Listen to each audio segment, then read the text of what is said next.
Please be advised that the opinions and views expressed are that of the individual dancer and not necessarily a reflection or representation of the host. Any advice given in the podcast should be taken as friendly conversation and not professional help. All video content has been provided and approved by the individuals and should be viewed under viewers' own discretion. Let's get into today's podcast.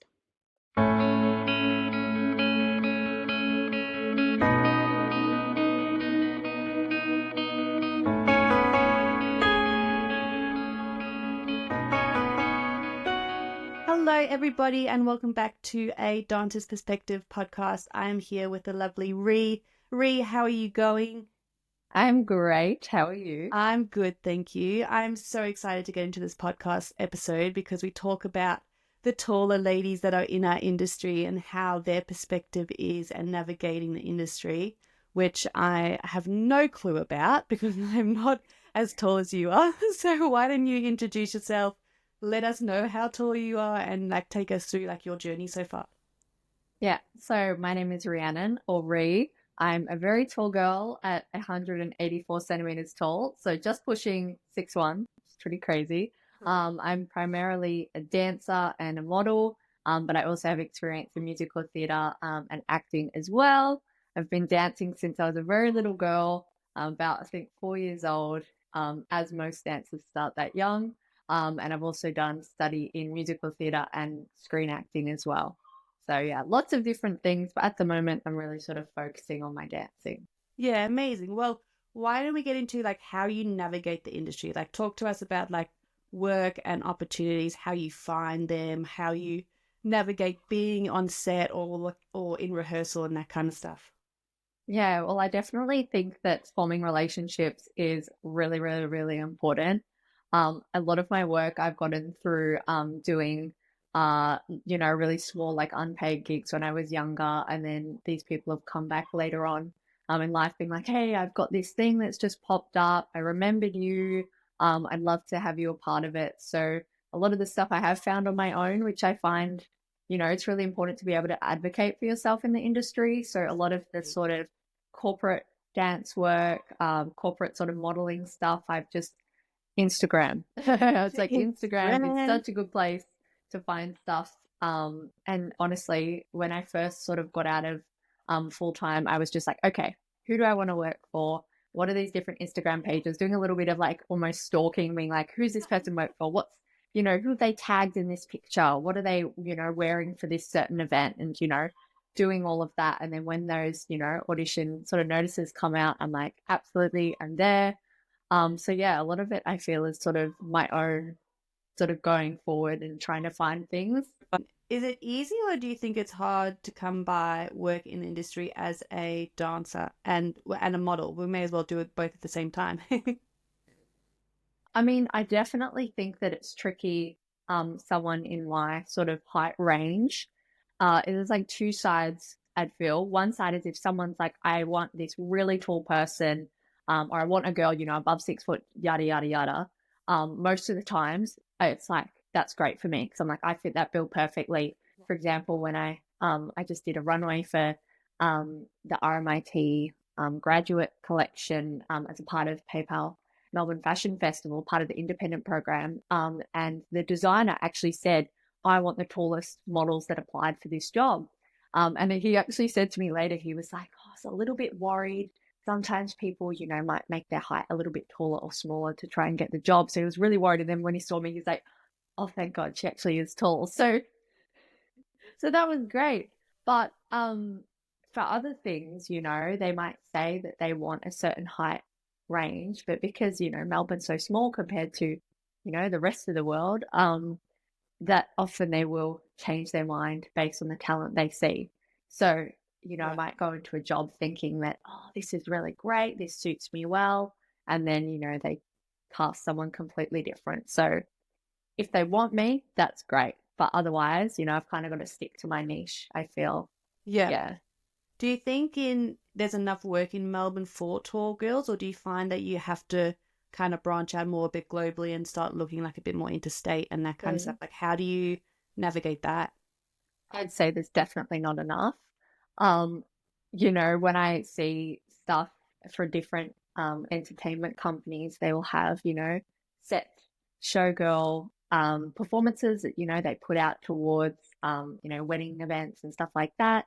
And I've gone to audition for some of those companies and they've been like, look, you're great, but you're too tall. So, they often find that they're finding, an ensemble that, is either like this or all sort of the same height. They might have one person that's a bit taller, but because I'm really tall on the tall scale, I just don't fit. So I definitely think for myself, I either need to do jobs where it's just two people, they'll have you and an opposite. And most of the time, my opposite is still a bit smaller. That's probably easier to navigate than like being in an ensemble as such of dancers. So definitely for me, I do have to think about going overseas and searching for work elsewhere. Yeah, right. And how do you go about that? Do you just go like online kind of thing and you search like auditions, or do you have an agent that you go through? How do you find like what's the best way to navigate that? Yeah, so there's a couple of different ways you can go about it. Instagram, as I said before, is such a great place for finding, castings because people will repost it. And also there's a couple of sort of big pages that will repost things like that. And so I've found a lot of stuff sort of online. Yeah, I'd say most things are online. But then it's also great to have an agent because it means that, you don't have to wait for those auditions that come every year or every second year or, every 6 months. It means that they can put together a show reel for you and go, I've got this dancer that's this tall, they do this, this, and this. Here you go. Here's a package. So I've actually recently fully signed across to an agent for everything, dancing, modeling, acting, all that jazz. And, they've said like, let's, put together something so we can send some things overseas before they do their sort of annual auditions. So there's a couple of different ways. What they said to me is it's probably, they're more likely to watch your self-tape if an agent has sent it. They said they always will watch it, whether or not, they get back to you, they 100% will always watch it. As opposed to someone, out of the blue just going, hey, I'm a dancer. Here's my stuff. Yeah, no, fair. That's fair. What are some of the wins as well of being like so tall? And, maybe go through the wins and then some of the challenges you found other than the ones you've mentioned, like even just walking into a room or rehearsal space or with the companies and that kind of stuff.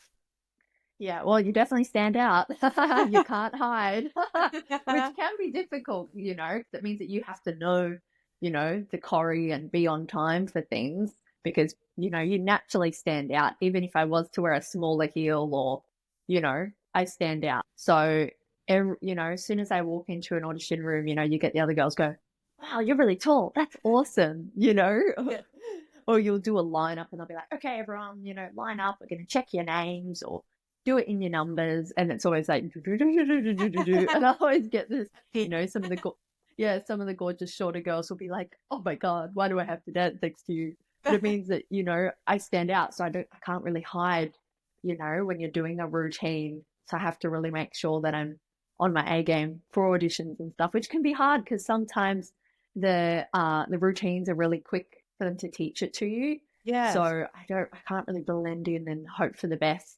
If I make a mistake, it's going to be very obvious. It's going to be like, oh, there's like an extra long arm going up at the wrong time kind of thing. Yes, absolutely. But then it's great because it means that when you do auditions and there's a lot of people and they've got rows and rows and rows, if I'm at the back, I can see. I can see.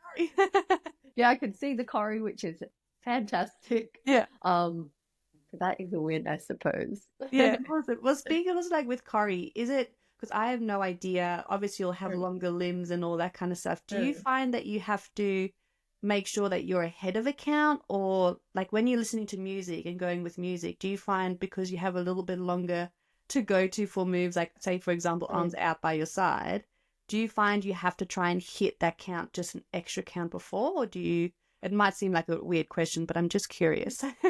No, at first I was like, but then as you said it, I'm like, actually, yes, because I often find that I get told off, well, not told off, but if I'm doing a dance class, sometimes I'll go, oh, Rhiannon, you're too fast.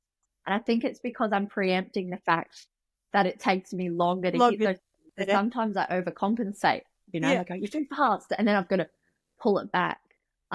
But I suppose the good thing is some choreographers are really understanding. You know, they'll take a moment to go, look, I understand that, you know, you getting up and down off the floor quickly is going to be hard. Yeah, Try your best, we love which those. is really nice. Yeah, we It's love really those nice. stories. So it's good that, you know, people understand. I might look a bit awkward. Yeah. It might take me a second longer, but I will try as hard as I can to get up and down quickly. Yeah, like I'll do Yeah, my very best. I'll do my best. No, Yeah. amazing. And going back to like an audition setting, Mm. when you go to an audition, do you try hide the fact that you're very Mm. tall, or do you try, or you just be like, "Yep, this is who I am. I'm gonna wear the brightest pink like sports bra kind of thing." And Yeah.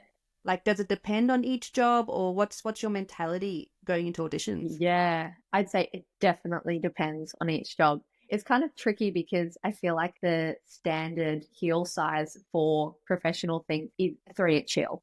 Yeah, So if I was to wear a 2-inch heel to an audition, they'd go, is there a reason why?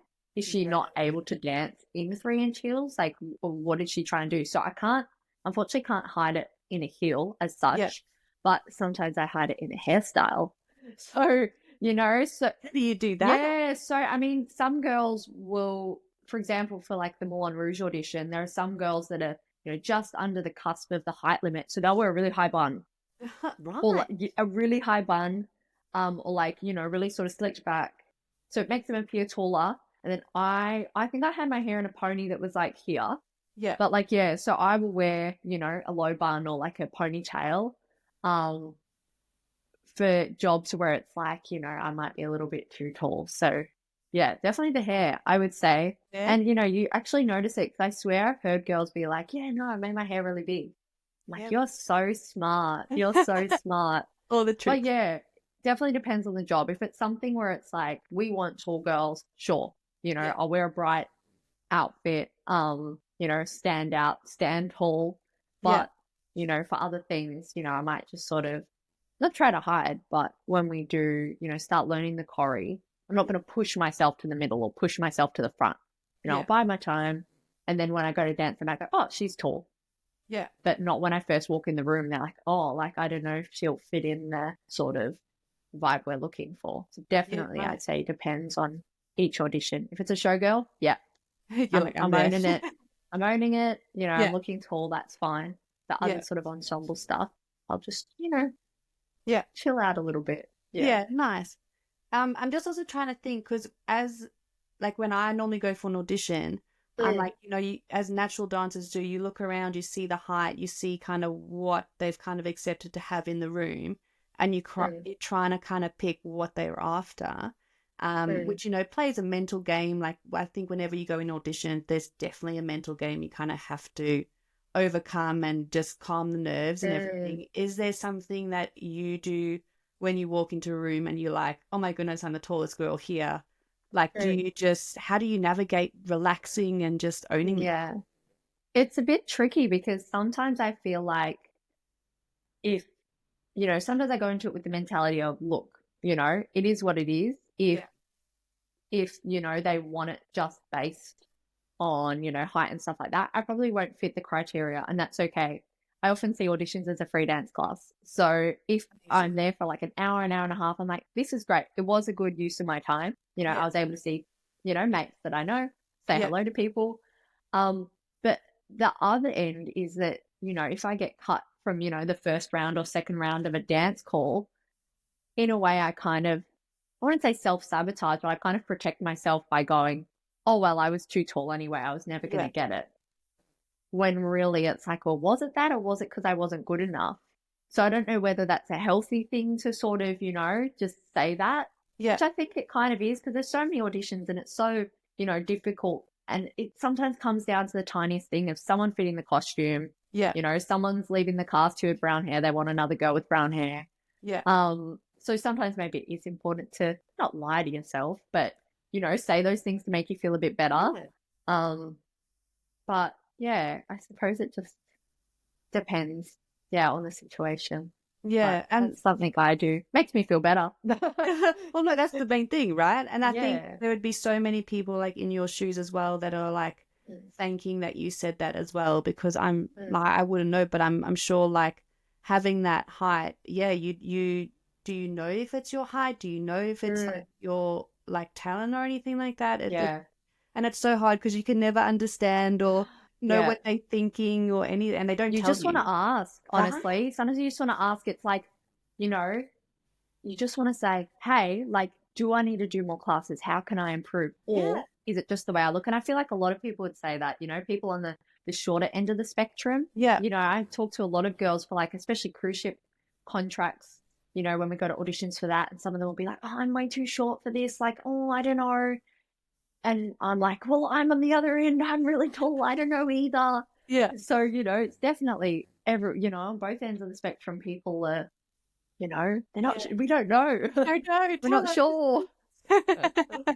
No, that's totally fair. Well, I would also like to go into, is anything like specialized training that you've done Mm, to help navigate your being tall? Like, have you always been mm, tall and kind of like adapted that from when you're yeah. dancing since you're four? Or is it something at some point you were like, right, this is my height. I really need to know, Mm. own it, and how to best put myself forward for things? Yeah, well, when I started off at a really, little local dance school, and I was always quite tall. But it was good because there were a couple of other girls, so, and always be like, oh, the tallies, at the back. Yeah. And then I moved dance schools when I was a bit older. I went to May Downs, which is a really big musical theatre school in the city. And it Yeah. was always so funny because I was, or, centre back, then you place in the lines and they'd go, I just plot myself there. I just start to walk towards the center in the back in the middle, and You're they'd like, go, "Yep, Rhiannon, you're good." Um, but we had a one of the owners of the school now, Georgia Lacey. She had, as I joined the school, she was actually just heading off to yeah, Moulin right. Rouge, and that kind of I'd always thought about it a little bit when I was younger, but Yeah. not really. And then I did my musical theatre course, and thought more I wanted to do that realm. But then something shifted in my mind where I was like, I'm not going to be young forever. My body's not going to be fit forever. You Yeah. can always do musical theatre, you can always act. And so I started to think a little bit more seriously about dance. And then I thought about, the Moulin Rouge, and I was like, you know what? Like, I think I do want to give this showgirl stuff a crack. Yeah. And so I was like, right, how am I going to do that? Because there aren't really any specific showgirl sort of classes Yeah. that, weekly sort of classes around, unless you're Yeah. a part of maybe a musical theatre course. Because I know, yeah, some places do have them, but you kind of have to be a part of that school. So I was like, right, workshops. What can I do? So there's some great ones. A lot of them are actually, I'd feel like, outside of Victoria. So I know there's a lot of stuff in Queensland. There's a girl who's, been at Moulin Rouge who lives there, and she does weekly classes, Oh, amazing. um, which is really cool because I'm like, if I Yeah. ever go to Queensland for some reason, Yeah. I will do a class. Be That'd like, be I'm great. coming. But I did a workshop in Sydney, so that was through the Sunday sessions. Yeah. That was through a live agency. And then they also had one of the people, Rhiannon Kitching from Palazzo Mannheim. Yes. Yes, I'm making sure that's right. Palazzo Mannheim, and she came down and did a bit of a workshop for that. And it was really cool because one of my mates, literally at the end of the 2-day workshop, they asked her over and they said, hey, like, do you want to come over for this season? And she was like, oh my God, yes. That's So it's pretty amazing. cool that we do have some workshops and things that do cast, Yes. directly. So you don't have to fly over to Europe to do those auditions.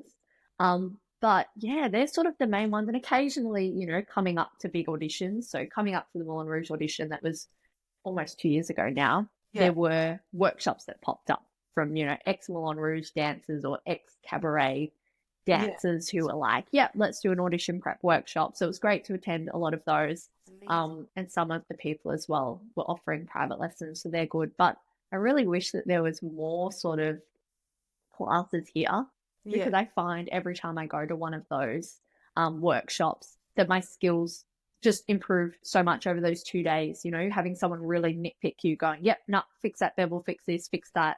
So I feel like to have that more frequently would really benefit me as a dancer. So whether or not that means I need to go overseas and do some classes leading up to auditions, I might have to do that because there's not a lot here, unfortunately. Yeah, right. Yeah, Yeah. right. That's so good that, yeah, I mean, it's unfortunate you have to go over, interstate or Mm. overseas for them, but that's would be something I suppose very valuable for somebody your height because, a short choreographer Mm. teaches is going to be so different to somebody Mm. your height and that really understands what it's like to be that tall and how to make everything look, better and more longer and all that kind of stuff. So Yeah. is there like a piece of advice that someone has given you that's really stuck with you, that has really helped you with being so tall in the industry? Mm. I know, big question. I know, I'm trying to think. Dun, dun, dun. We can come back to that Dun, one if dun, you dun, want. dun, dun, dun, dun. I think, I mean, I wouldn't really say it's a piece of advice, but I think it's something that a lot of people just sort of said, here and there, is sort of find your niche, like find what works for you. But also, which I think is definitely something I might need to look into, it's like if what you want to do doesn't exist, you need to make it. You Oh, I need to love create that. that. I love that. So, I've always, the back of my mind, something that I've thought about is, well, maybe there needs to be, whether or not it's a cabaret or a show of dancers that are all over 6 foot. That would be Yes. crazy. But I feel like I don't have that sort of experience yet as a dancer. Like I haven't had a professional showgirl contract Yes. yet. Yet. Hopefully. Yeah. I feel like I need that sort of bit more life experience and experience in, writing a show and putting together a show. But that's definitely something I've always sort of thought about and would Yeah. love to maybe do in the future. But yeah, if it doesn't exist, create your own content, create your own stuff. Do you think there's something in the industry that could be introduced to help tall girls navigate the industry a bit more, or even something to just help make auditions clearer, like having like a specific height range in or that kind of stuff? Yeah, absolutely. I honestly think having a minimum height requirement for auditions or even a maximum would be so helpful. I mean, when it comes to things like, a musical theatre ensemble, most of the time it's anything goes. Although Yeah. I feel like, they are trying to fit, costumes from previous casts or, yeah, they'll make out what they want based on what they see. So Yeah. for that sort of stuff, it's, it's whatever, whatever. But for certain things like, yeah, showgirl work, it's really great when they do have a minimum height. And I feel like most of the time they do, Yeah. they'll be like, yeah, minimum height is this. And sometimes they also have a maximum height. So when it's short turnaround things that I'll see on Instagram, they'll be like, we need someone to fill a spot. You need to be 160 to 170. Great. Yeah. That's really helpful. I won't bother applying. Yeah. But I do think that having a maximum height requirement will be great. I recently contacted a cabaret that's in France because they were having auditions and I said, hey, yada, yada, yada, here's my CV. I just wanted to Yeah. highlight that I am in fact 184 centimeters tall because I feel like sometimes they see the CV and go, she's tall, but then they forget don't about it. realize. So for me to Yeah. make a point of I am this tall, and then they actually got back to me and said, yes, we actually do have a maximum height requirement, I was Yeah, like, right. great, thank you. That's good to Yeah. know. Yeah. Rather than like buying a ticket, going over there and being like, Yeah. oh, actually, never mind. You're like, Yeah. thank you so much. It is hard though, because I don't want to be, not that I don't want to be a burden, but I don't want to have to message people and be like, just checking you don't have a maximum height requirement. Because most of the times I'll be like, no, we don't. We just have a minimum. Yeah. Then when you go to the audition, everyone's on the shorter end of the showgirl height spectrum. And I'm like, why am I here? Yeah, There's no one right. else at my height. So it's hard because I don't want people to go, oh, that girl, that Rhiannon's really annoying and really pushy. But also, I don't want to waste their time and I don't want to waste my time. Of course, yes. So I think having a maximum would be great. Yeah. And also sticking to it, I know things change, you'll see a dancer be like, oh my God, they're great. They're a bit shorter or they're a bit taller. We have to have them in the cast. We're going to make it work. I understand Right. that happens. Mhm. But, when you go to an audition and, they have the minimum height and you can see dancers that are clearly shorter than that and they all get kept back to the second round, it's like, don't even bother putting the minimum Yeah, in right. there if you Yeah. weren't really going to stick to it anyway. So Yeah, I feel like right. it would be lovely, but also some, directors and choreographers want to keep an open mind, and that's fine. But if you can, do it, I say. Do it. Yeah. Do it. It would If you help. can, do it. No, amazing. And then I just for something that you mentioned earlier of how you took yourself to the back of the room in, Mm. you know, when you were creating numbers and stuff like that. How does that feel? Because I've spoken to a couple of other tall dancers, and sometimes that whole thing of like you're tall, you're at the back, really can get to them. Like, how do you navigate that? Is Mm. it something you try and turn into a positive? Like, talk us through that whole process. Yeah, it definitely depends on the circumstance. Like if it's a style of dance that I'm not as comfortable in, for example, you know, me being so tall, sometimes I can look a bit awkward doing, you know, commercial or more sort of hip hop inspired styles. Yeah. So at the back, I'm like, that's so fine. I'm You're like, happy I'm to be happy. back here. But when, you know, when you do classes, you know, dance classes with the school when you're younger and you'd be learning a routine and you'd feel really good in it. You know, there's sometimes you just have a day when you're like, I'm killing this. I can Yeah. feel it in my body and it feels great. And then, you know, they might place it and they'll just go, sorry, you know, we're doing it. You know, you go straight to the back because based on height, it just kind of sucks. You know, you kind of wish, oh, you know, why can't we just have a moment when, you know, I can be at the front or in the middle and Yeah. then I can come back to the back. Yeah. Please make it based on merit.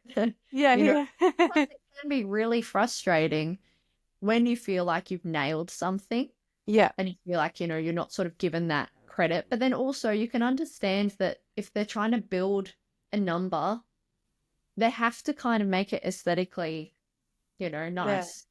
So it would be Yeah. great, you know, if they do have, you know, a pop out moment of, you know, where the formation doesn't look perfect for a second, you know, for someone to Yeah. have a moment, which some choreographers do, which is great.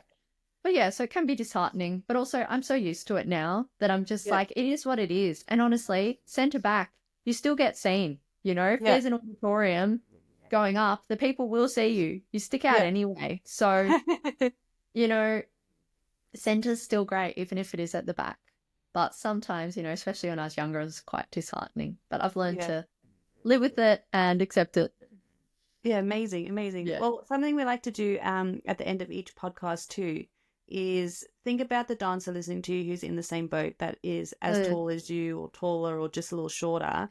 What is three things that you would tell them to help navigate their own career or, you know, just give them a bit of encouragement, all that kind of stuff?